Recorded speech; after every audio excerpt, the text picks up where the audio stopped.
আচ্ছা আপনারা আমাকে একটা কথা বলুন তো, এই ভোটটা ঠিক লড়াই কার বিরুদ্ধে, কার দুর্নীতির বিরুদ্ধে লড়াইটা আমাকে একটু বলবেন কাইন্ডলি। আপনারা তো অনেক বোঝেন, আমার কমেন্টে অনেক খারাপ খারাপ কথা বলেন আমাকে।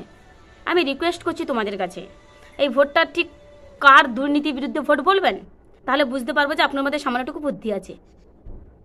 শুভেন্দু অধিকারী এত স্টেজ প্রোগ্রাম করছে, এত যে স্টেজে জনসভায় যেমনি মিটিং মিছিল করছেন, একটু বোঝান না। জনগণ এত বোকা না, জনগণ সবই জানে।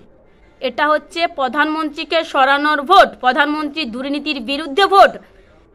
এটা মুখ্যমন্ত্রী দুর্নীতির বিরুদ্ধে ভোট নয় ভাই।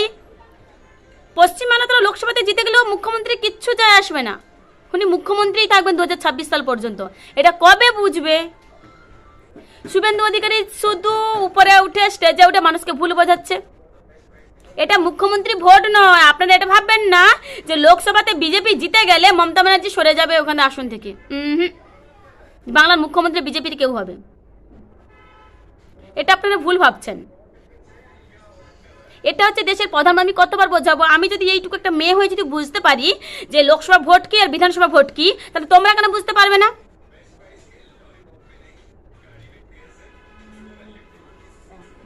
এটা হচ্ছে প্রধানমন্ত্রীর দুর্নীতির বিরুদ্ধে ভোট। এটা আমি বলছি না, একজন বিজেপি, এই কথাটা আমি বলছি না, একজন বিজেপির নেত্রী বলছেন। আসলে কি বলুন তো, সত্য কথা তো বেশিক্ষণ চাপা রাখা যায় না।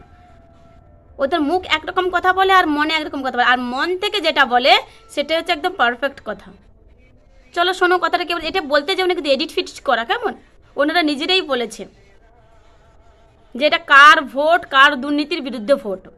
এটা মোদিজির ভোট। এই লড়াইটা হচ্ছে মোদিজির দুর্নীতির বিরুদ্ধে লড়াই, মোদিজির দুর্নীতির বিরুদ্ধে লড়াই, মোদিজির দুর্নীতির বিরুদ্ধে লড়াই।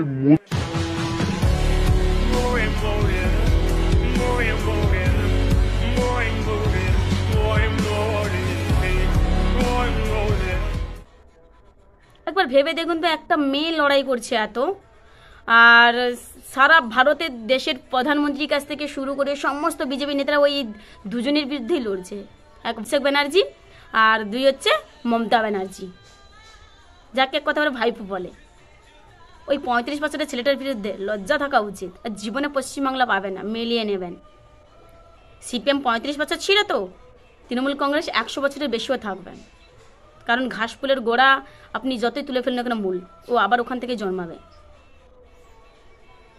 আপনারা এটুকু বুঝতে পারছেন না বিজেপি ধর্ম নিয়ে রাজনীতি করে? তাহলে আপনারা ভাবুন যে এত ধর্ম থাকতে ঠিক ওরা রামকে কেন বেছে নিল, আর সেখানে সীতা কেন নেই? কেন ওরা জয় সীতারাম বলে না, কেন শুধু রাম বলে? তার মানে এখান থেকে স্পষ্ট বোঝা যায় যে ওরা মেয়েদেরকে সম্মান করে না। যেখানে ওরা রামের জায়গা, রামের সাথে সীতাকে নিতে লজ্জাবোধ করে, তারা অনলি শুধু রাম বলে। আপনি বলুন না জয় শ্রীরাম, আমি বলবো জয় সীতারাম।